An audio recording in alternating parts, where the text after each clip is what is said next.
Let me introduce Dr. Jason Schaier. Dr. Schaier is one of the lead IBD physicians at the Henry Ford Health System, who's now been there for how many years now? 5 years, and has been a great colleague and a good friend. A very famous IBD doctor locally who's recently named one of Detroit's top doctors in Our magazine, which is really a great honor, and it's pretty hard to get on that list. So I'm pretty impressed. I'll have to keep trying harder.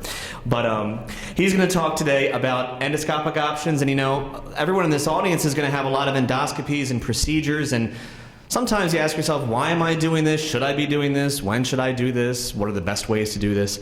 And I think he's got a really engaging talk to hit on all those points. So, Dr. Schaier. Thank you very much to the CCFA. Thank you very much to the University of Michigan for putting on these events year after year, because it's always an amazing opportunity. What's up? Louder. Okay. Can you guys hear me in the back? Raise your hand if you hear me. All right, good. So, thank you very much for inviting me here. If you were here 2 years ago, I had the opportunity to speak to you about sex and intimacy in IBD. And if you recall, I used it as my own personal opportunity to come in front of a large group of people and tell dirty jokes. So Ryan gave me a different topic this time, and he said, okay, let's do something a little bit more presentable, a little bit more respectable. Let's talk about endoscopy, because there's no room for potty humor there. Challenge accepted, Ryan. Let's see what I can do. Now, when I put together a talk, I try to come up with a theme, and I think, what's going on in the world, what's going on in our lives, and it's October in Michigan, it's getting cold, it's easy to get a little bit down. There's an election a week away, it's easy to get a little bit down. Exactly. But today's lecture is going to be about perspective and hope, so that we can look at where we've been, where we are today, and hopefully look towards the future and understand that things are definitely trending up for the world of IBD. It's trending up because of the work of people like Dr. Higgins and Dr. Stidham here, the research that we're doing into why we get IBD, microbiome, how it affects people emotionally, and also in terms of endoscopy. We are really making vast gains in this field. So today we're going to talk about hope and perspective. And specifically, I'm going to talk about how the role of surgery and endoscopy is changing. We're going to focus on precancerous changes, and we're going to focus on strictures, two areas that used to be the domain of only the surgeons, and now we are able to affect as a gastroenterologist. So, you may have heard, for people with IBD, if you have inflammation inside of your colon, you may be at an increased risk for colorectal cancer. I'm just going to call it colon cancer for my own little tongue. And that's something that is kind of daunting when you first hear it, right? It's kind of scary. But we actually know that there are certain people that are increased risk compared to others. So who do we have to be concerned about? And the first group is people who've had the disease from when you first started having symptoms longer than others. We have this study, and it shows that for the first several years after you started having symptoms, your rate of colon cancer starts to go up, but it's a relatively straight and flat line, and that's a good thing. But as you can see here, for certain groups of patients, after about 8 to 10 years, that line becomes a little bit more aggressive. Don't worry, this is not a scale of 0 to 100, it's 0 to 12%. But the point is that we found after 8 to 10 years from when you started having symptoms, your risk of getting colon cancer goes up, and that's why we screen you more aggressively. So you may hear your doctor say, it's been 9 years since we started treating you. I think it's time for us to do another colonoscopy. Going back, actually, let me go back to that picture. That group, the most aggressive line, also is a specific type of disease. These are people who have a larger extent of disease. So just having disease on 1/2 your colon, 1/3 your colon may increase your risk, but not as much as if the entire colon is involved. And then the third thing is the severity, how much inflammation is actually in there. So you can see the first 3 risk factors are all basically saying the same thing. The more inflammation that we have in your colon, whether it be measured over time or extent of disease or the amount of inflammation at any one given point, increases your risk of colon cancer. There are other conditions that run with ulcerative colitis, like PSC, and having these immune conditions that attack the bile ducts, like PSC, can actually increase your risk of colon cancer and cause your doctor to do colonoscopies more frequently. A family history, it's a risk factor for anybody, so if you have a first-degree relative, mother, father, brother, sisters, kids, this increases your risk. And the two that you may hear terms on when you're doing your own colonoscopies are strictures. Sometimes we get so much inflammation we get scar tissues. But the good news for people who have strictures from Crohn's, those tend to be in your small intestine. We're focused on strictures in the colon. If your colon has strictures, that could increase your risk of colon cancer. And lastly, pseudopolyps, a term that many of you have heard. But to explain what a pseudopolyp is, imagine that you have two areas in your colon right next to each other. And one area is relatively fine, the other one's kind of inflamed. Well, the inflamed area goes through these bouts of flares, and it gets inflamed, and it scars down, gets inflamed, and scars down, and eventually it's much lower than the normal tissue next to it. But our eyes are drawn to the normal tissue, and we say it's sticking up. And it's called a pseudopolyp because it's not really a precancerous change in your colon. It's just something that's there, but it increases your risk because you look at the surrounding areas and go, there was a lot of inflammation here previously. So the guy comes up here, he gives you all this bad news, we're at increased risk of colon cancer, and these are all the risk factors, and go, gee, I have 2 or 3 of these. Is this something I should be concerned of? And here's a great study out of some Scandinavian country that I've since forgotten.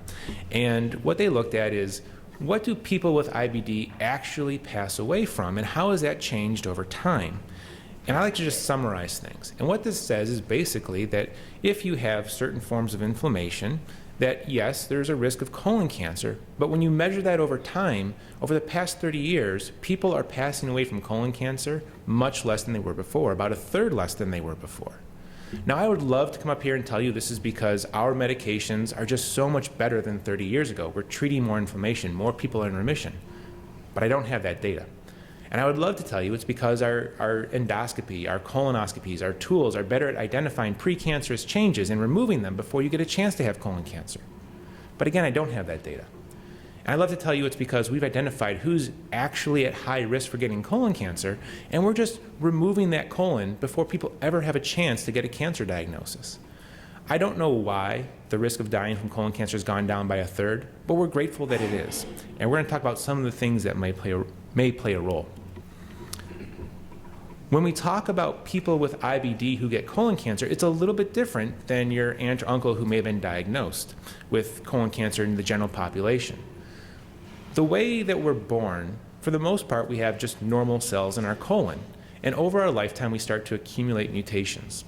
Some of these mutations in the general population have the decency to push these abnormal cells into the colon so that we can easily see them. We call those polyps. And it makes it very easy for us to go through with our colonoscopy scope and remove them. But in IBD, those mutations don't always happen in that same order. And actually what can happen is that they spread along the wall and make it much more difficult for us to see. So just for comparison, here's 2 pictures. The first is just a screening colonoscopy, and on the left you can see there's a polyp. This is easy to see, easy to remove. Now the right one, we'll talk about why it's blue in a moment, but on the right one, there's a lesion in there. There's a precancerous change in there, and it's kind of hard to see. And that's what people with IBD we have to look for, those very difficult to find changes. So imagine you came to your office and your doctor talked you into getting screened for colon cancer because you don't want to get it. Well, a very common question is, can I just get that virtual colonoscopy? I like that. We've heard about it, right? So a virtual colonoscopy is basically a CAT scan that goes through a very complex computer program and gives us a nice 3D model to look at. A couple pro sides to this. Number one, you don't have to have sedation for this procedure, which is good if you have any factors such as heart or lung issues that sedation becomes dangerous. Though you have to ask, if I'm at risk for sedation because of heart and lung issues, do I really need to be screened for colon cancer? But when I talk to people about colonoscopies, they rarely complain about the colonoscopy itself, right? It's the prep that nobody likes. And you still need to get prepped for a virtual colonoscopy because we need to have a nice clean colon so we can see these abnormalities. Another concern with virtual colonoscopy is that if you are an IBD patient and you have ever gone to an ER, there's a good chance you've gotten a CAT scan or x-rays. And if you've gone to the ER a bunch of times, you've probably gotten a bunch of CAT scans and x-rays. So when you come to our clinics, we really try hard to avoid radiation, right? We're ordering a lot of MRIs on people so that you don't get exposed to that radiation. And it's a little counterintuitive for an IBD specialist to start ordering extra CAT scans on somebody. The last couple things is that virtual colonoscopy does a really good job of finding larger precancerous changes like polyps. It really does. But the smaller ones sometimes can miss detection on this. And lastly, if you get a virtual colonoscopy and we find something, you're still going to need a colonoscopy or worst case scenario surgeon to go in and get the thing there. So it's diagnostic, it's not therapeutic. And here's an example of a virtual colonoscopy that I ordered. So just a screening colon on a person who I couldn't get through, I ordered a virtual colonoscopy. On the right, the white and the pink, that's a polyp, and you can see this 1996 video game rendering of what a colon looks like. The left, the red, I think that the radiologist got really excited and started doodling on the telestrator. I don't know what that is, but there's a polyp. And so we found the polyp. I still had to put her on for another colonoscopy, go back in and get that thing out of there. All right. Oh, real quick, just let me go back to this. Virtual colonoscopy versus colonoscopy. Colonoscopy is the gold standard in IBD for looking for precancerous changes and removing them. You still have to take the prep, and for that I apologize. But the better job you do getting cleaned out, the better job we do at finding these changes and getting them out of there before they ever cause a problem. Like we talked about, the problem with colonoscopies is the sedation. The sedation is very safe, but does pose a risk for some people.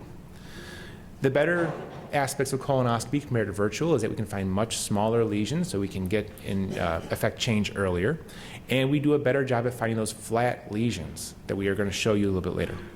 And lastly, we can remove. So I'm biased. I do colonoscopies, but for my money, the colonoscopy is the best test in all of medicine because the colonoscopy is not designed to go find colon cancer, right? With a colonoscopy, we're going in before you have any business having colon cancer, and we're looking for precancerous changes. And when we find those precancerous changes, we take them out at the same time. So you know that when you're done with your colonoscopy, you've done everything you can to reduce your risk of getting colon cancer. So you've been talked into a colonoscopy, and now you're saying, what can I do to make sure that this is actually the best for me? What can I do to optimize my personal outcome? Well, the best thing you can do is get a good prep, and we're going to go over some of the things you can do to get a better outcome. One thing that's kind of under-addressed, though, is you need to stay hydrated. We talk about having a clear liquid diet. We talk about drinking this prep, and it's a large volume. But we need you to drink a lot of fluids the day before. We need you to drink a lot of water during the prep, and tequila doesn't count. Seriously. You have to stay hydrated because, number one, it helps the prep. It gets us a better job. And number two, if you've ever come and gotten one, no one likes being poked more than once to get an IV, right? So let's have nice full veins so that they can just get it started, first shot, and we move along. Your best way to improve your outcome is to communicate with your doctor. You've probably had a lot of colonoscopies, and you are the expert on you. So if you've had an issue before, tell us, and we'll work to make it so you don't have that issue again. Was there a problem with the prep? We'll find a different prep for you. Did the endoscopists have trouble with the procedure? Did they have to go to a different scope? Well, let's just start with that different scope this time. Maybe afterwards there was a lot of pain and cramping. Okay, maybe we don't use the regular air, we switch to CO2. So there's a lot of things we can do to work with you and get a better outcome if you had a problem with your last colonoscopy. Tell us how we can help you. If you're on any blood thinners, let us know, because again, if I find a change, I want to take it out. And if you're on blood thinners, we don't want you to bleed afterwards. And this last one is something that comes up in my clinic probably about once a month, where someone shows up for a colonoscopy without a driver. We'll do it for you, but I'm not going to sedate you. And we all have a better time if you're asleep. I don't like constructive criticism while I work, okay? So bring a driver, have someone that's going to stay with you and get you home safely. And once they take you out of our building, if they drop you off somewhere else for giggles, that's on them. But we did our best to get you home safely. Okay, options we have.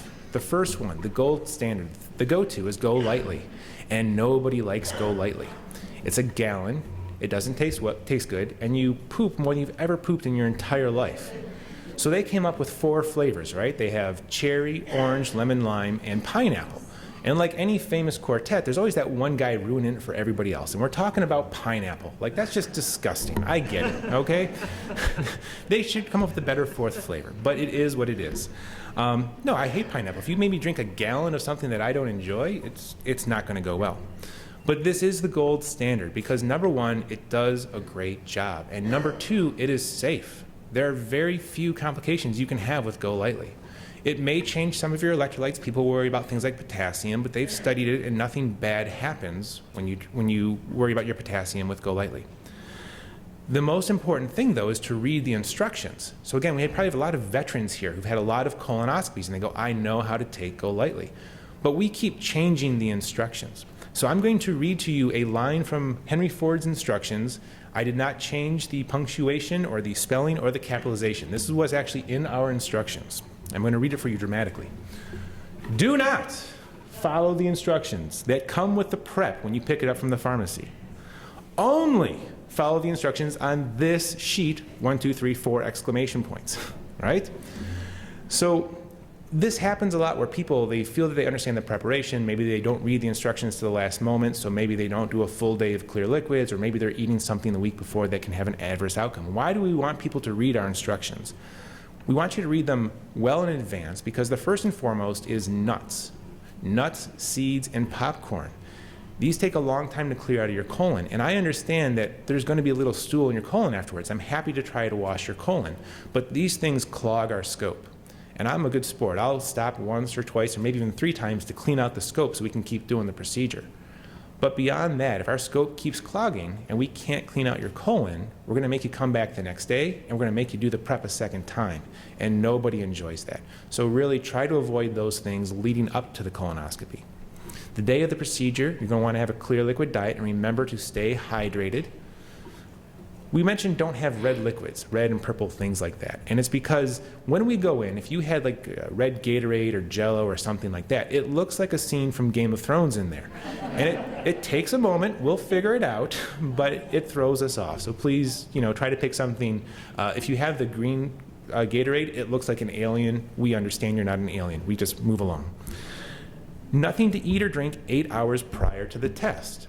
That number for us at Henry Ford, 8 hours, comes because we don't want you and the anesthesiologist negotiating about what point in the afternoon you can have this test done. So just make sure that you don't eat or drink anything beforehand. And one for our IBD patients is to go slow. If you've had this before and you've had cramps or nausea or vomiting, if you have any of those narrowings we talked about, strictures, I understand it's hard to force things through there. So if you know that you have a problem with this, maybe you start a little bit earlier and maybe you go a little bit slower. But I would rather you do that and drink the whole prep the way we ask you to than to only have half the prep or 2/3 of the prep. Because if I'm a betting man, we're going to have problems.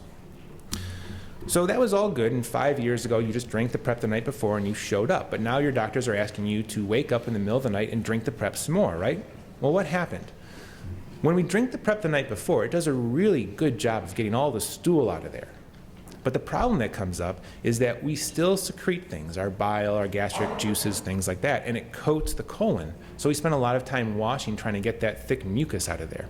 So what we do is we just break up the prep and we have you wake up right before the procedure, long enough before that we can still give you sedation, and just get all those secretions out. And it's truly amazing the improved quality of our ability to look and find changes. So if your doctor is recommending you do the split dose prep, I promise you it's because it gives us better views. Something that doesn't come up much in IBD patients is that I took the prep and it didn't work. You guys are probably half prepped most of the time anyways, but the extended prep is things didn't work. We give you 2 days of preparation, which is very difficult. 2 days of clear liquid, 2 days of Golytely or something like that. So if you can find a way to optimize the prep that you're already doing to get a better outcome as opposed to doing a 2-day prep, that's what I would focus on. Now, on the survey, you guys put up the Miralax prep, right? Like that's a much preferred method. It's a little bit easier on the system. It tastes a little bit better because you can mix it up with something that you enjoy. And what it is people drink Miralax, they take suppositories, and they drink lots of fluids. The problem is, when we look at the data, the Golytely prep consistently outperforms the Miralax prep. So it may be a little bit easier on you guys, but if you really want us to do a good job, we have to find a way to get things cleaned out. So we do not, in my clinic, use Miralax prep often unless a person specifically asks for it. And if you ask for it, we will, of course, use this prep. What else can you do? Well, 2 of the newer ones you may have seen floating around are the Suprep and the MoviPrep. And these are both combinations of smaller volume, a little bit more palatable, and again, the split dose where you wake up in the morning. And the data has shown that it does a very good job cleaning people out, but it also is a little bit more tolerated. So the point is, if you have trouble with the Golytely, you have trouble with a gallon, you have trouble with pineapple flavor, whatever it is, don't just give up. Ask your doctor for what options. Maybe you can try a different flavor, maybe you can go slower, maybe you can try a different preparation. But the point is that when people complain about the prep, the way I describe it is, imagine you paid me to come in your house and paint a room in your house. And imagine that I painted 95% of the wall, or 98% of the wall, or 99% of the wall. You'd still call me back the next day and say, Jason, come back and finish painting the wall. And that's just a wall in your house that doesn't look right compared to something important like making sure you don't get colon cancer. So the better job you do at cleaning out that colon and getting all that stool out of there, the better job I can do looking for those changes that are very subtle. All right? So that's our thing on preps. So now we've talked you into a colonoscopy, you've drank the prep, you got cleaned out. What happens next? Well, we want to have a good technique for what we're doing.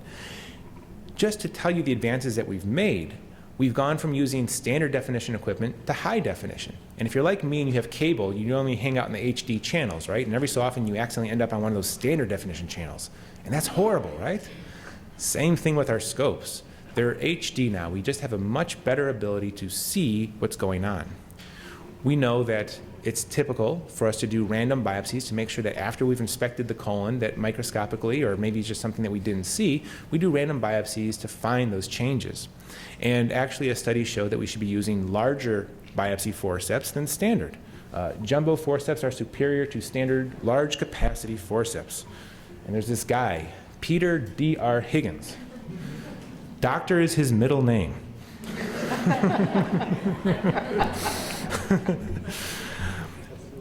I have been doing this for about 5 years, and it's actually really exciting to see how the field has changed in those 5 years.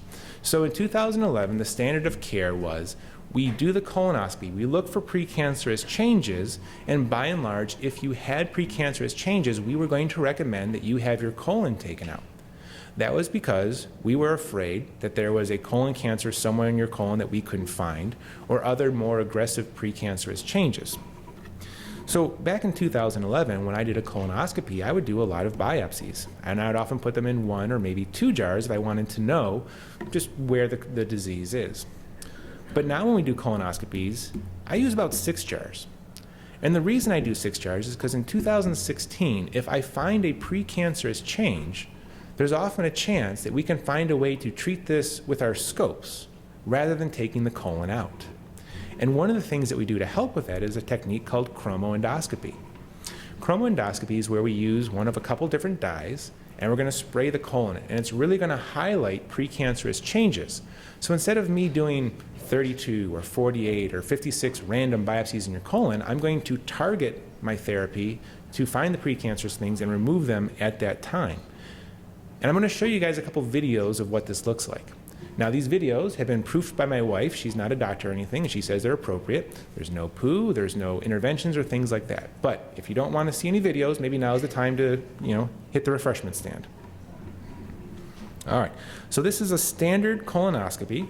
You're going to notice the normal orange color of the mucosa, those beautiful blood vessels, the nice thin folds, and as we go further along, you're going to start seeing findings of ulcerative colitis. The redness, the inflammation, you don't see the blood vessels anymore, and the folds are much thicker. Okay, so that's what ulcerative colitis looks like on a colonoscopy. The next one, and please don't judge my technique, I promise there was a fellow there. Well, it's Dr. Higgins. You want to make sure you impress the guy. This is chromoendoscopy.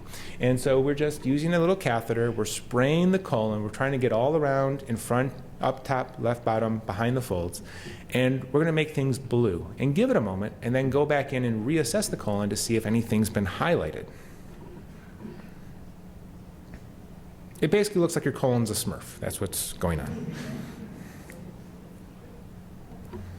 All right. Now this one is going to show a colon that's been treated with the dye. This is chromoendoscopy. Things are blue.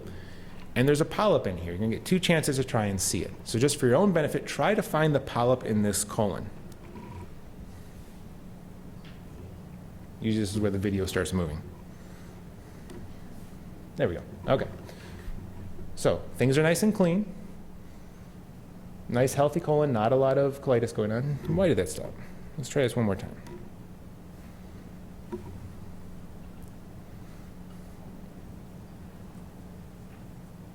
All right, does anyone see the polyp?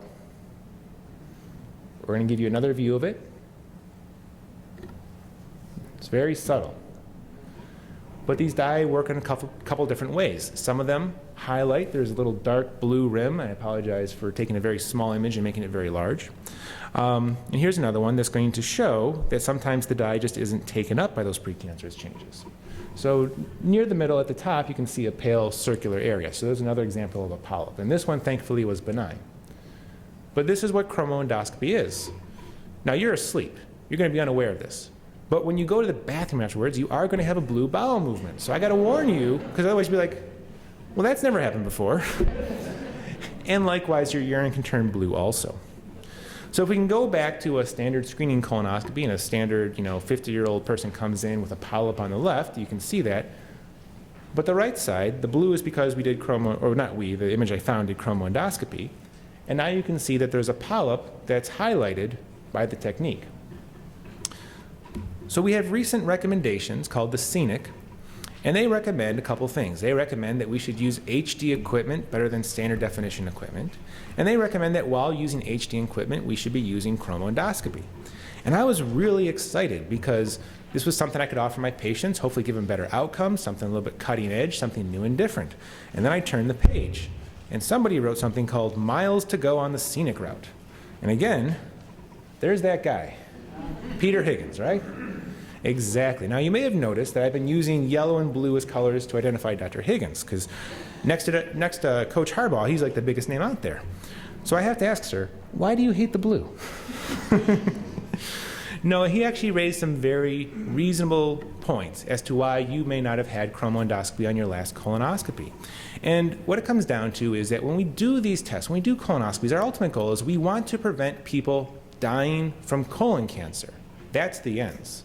The means to the ends is we find the precancerous changes. But what if you weren't going to get colon cancer from that change? What if you weren't going to die of colon cancer from that change? Is it possible we're finding more things, but there may not be significant things? And does this lead to more colonoscopies because we're aggressively surveying people? Does it lead to more biopsies, more costs? And potentially, if we find changes, are we sending people for more surgeries? So these are all valid questions. And the take-home points are chromoendoscopy may have a role in your care in the future. If you have any high risk factors, any precancerous changes in your history, your doctor may suggest that you go for chromoendoscopy, but it's reasonable to wait for more data. But again, today is about perspective, where we're coming from. If you had precancerous changes, we tell you to have your colon taken out, to 2011 saying, maybe there's a way we can treat this endoscopically. Maybe we can observe people with their colons in place. All right. Something else that interests me is the process of strictures. So when we have chronic inflammation, this can lead to scar tissues, and scar tissues can cause narrowings called stenosis or strictures. When they're in certain locations, they're really easy to treat. When they're higher up in your small intestine, I can't reach that with my scope, but when things are very low, we have options. So if a person had a narrowing, how do we approach it? Well, the narrowing just causes a blockage. Flow is hard to go through there. So we might try something simple like maybe you should eat more fiber and take some stool softeners, and the stool will be softer and easier to go through this narrowed area. If that doesn't work, we often do dilation during the time of colonoscopy. And we have a little balloon we just put in there and we just stretch things open for people. Now, the issue that comes up is if you're narrowing, if your stricture is circular, then when I use my balloon, that force is going to be relatively evenly distributed around the stricture. But if you have either an oval-shaped or a teardrop-shaped narrowing, then when I use my balloon, the forces may not be evenly distributed, and we could have a little bit more trauma than we're looking for. The gold standard, if you have this stenosis, is for a colorectal surgeon to do a procedure called examination under anesthesia. You're asleep, and they have a much more definitive way of opening these things up than our little balloon through the scope. And in rare cases, people may need surgery. But again, one of the things that we're able to offer people in 2016 that we couldn't before is called the needle knife. And what we do is we take a little instrument through the scope and we can start shaving off pieces of this scar tissue, shaving off pieces of the stricture, and we can actually open things up much better. I'm going to show you a video. We're not going to show you any actual needle knifing, but I wanted to show you what a balloon dilation looks like, and we're going to show you before and after what things look like with a stricture before we treated it and what things look like afterwards. So again, if you don't like seeing videos, now's a good time to update your Facebook. Okay, so this is a stricture. You saw the colonoscopy one. You saw how wide open things are. And you can imagine this little hole is not a pleasant thing to try to get anything across, right? So this is a very high-grade obstruction. So what we do with our scopes is we go in, we identify the obstruction, the stricture. We have this little balloon, and we're just going to put it in the hole, stretch it open, quite gently, I assure you.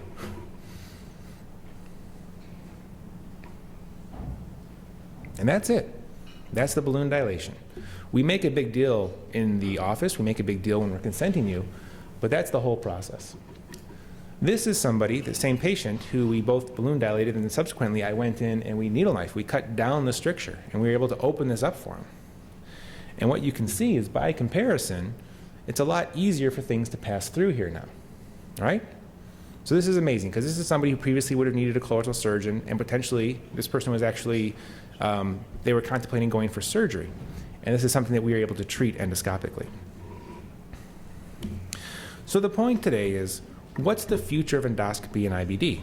In our own clinic, we're finding that we are able to address larger and larger precancerous changes and remove them endoscopically so people don't have to go for surgery. We're hoping that in the future we can tackle more advanced lesions and, again, reduce risks of going for surgery. We've found that people who have perforations, which was where there's a hole in the colon, again, the standard is that the colon should come out, and we found in very specialized cases that sometimes the colon can remain. And fistulas, again, not everyone, this is you want to very much select who goes for this, but some fistulas are able to be treated endoscopically as opposed to surgically, and that's also very exciting. So again, perspective and hope. We're doing a better job treating things endoscopically. I'm looking forward to 5 years from now when we can look back and say, gosh, we were doing colonoscopies, why were we even bothering with that in the first place? The last thing I just want to talk about, because as you're aware, like they mentioned, we have this upcoming event, the movie gala, right? I'm looking forward to it. I'm going to go see, I think Dr. Strange is one of the options. But again, I was looking through who's there, and like she mentioned, Dr. Higgins is going to be there again. And so just to emphasize why it's so exciting to be up here with Dr. Higgins, not only is he a prodigious researcher, not only does he publish papers that change the way we treat IBD across the world, he trained my partner, Dr. Kaur. He has been an absolute amazing resource for me as a young physician coming up in IBD, and he is truly an asset to the state of Michigan. So I'm looking forward to seeing him on that day and watching Dr. Strange. So thank you very much.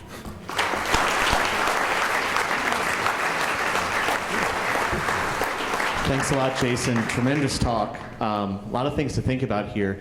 We got time for 1 or 2 questions before our break, if anybody's interested and has a question for Dr. Schaier. While I walk over, when I come home from work and I lay down, I plop on like, E, and I watch the Kardashians, and I see commercials for these. Chloe's the best. You're right. Yeah, it's tremendous, tremendous. And I see this new stool test for colon cancer. And I've seen commercials for it. So, does that fit in checking for colon cancer in patients with IBD? I think it's called Cologuard. Cologuard. So we have a bunch of different tests that can be used for screening people for colon cancer through their stool. And some of the ones that you do in your office, like the Hemocult cards, are not very good in IBD because they're looking for blood. And as you may have noticed, in IBD, there's a lot of blood in stool in general, so you can have a lot of false positives and send people for colonoscopies that they don't need. We have other tests like the FIT test, and now we have DNA tests looking for colon cancer. And as of today, the standard is still for us to go in and do colonoscopies. It is, like I mentioned, the most effective way to screen someone for colon cancer. It is the most effective way to remove lesions that put you at risk for colon cancer. Not quite ready yet. Okay. How often do colonoscopies start an ulcerative colitis flare? So this is something that we've seen a lot, and actually you might want to punt this over to Dr. Higgins because it's a question, at least to my understanding, of the microbiome, in that when we do the colonoscopy, we give you this prep that quite aggressively cleans everything out of your colon, and that does a great job for me being able to see mucosa, but it also removes a lot of the mucus that's protecting you, and that's where the microbiome tends to hang out. We actually did a study of this a few years ago and found that patients with ulcerative colitis are more likely to have flares after a colonoscopy, but that it varied, that patients who had a really good remission and were not on steroids and were on a maintenance medication were much less likely to have a flare. If people went into the colonoscopy a little bit borderline, they didn't have the best control, something about the colonoscopy induced a flare. The problem is we don't know what it was. Was it the prep? Was it changing the microbiome? Was it the scope physically moving through? Was it something about the way we clean the scopes and maybe those chemicals didn't get completely washed off? We're not sure, but that is a real phenomenon. We've seen it. It doesn't happen in people with really good control of their IBD, but if you're borderline, sometimes it can actually make it a little bit worse. Thank you both. Okay, I think it's break time. So why don't we take about a 10-minute break or so, and then we'll reconvene for Dr. Kanukin's talk.